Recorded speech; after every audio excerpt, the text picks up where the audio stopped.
পিরোজপুরে leaflet বিতরণ শেষে জাতীয় নাগরিক কমিটি ও বৈষম্য বিরোধী আন্দোলনের নেতাকর্মীদের মধ্যে হাতাহাতি।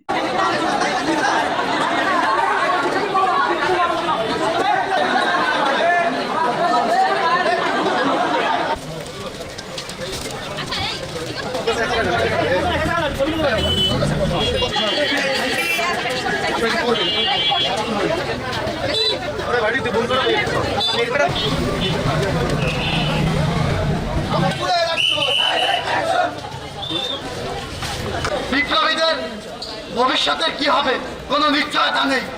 দিন দিন ছাত্রদের জনপ্রিয়তা কমছে, তাদেরকে জনবিচ্ছিন্ন করছে।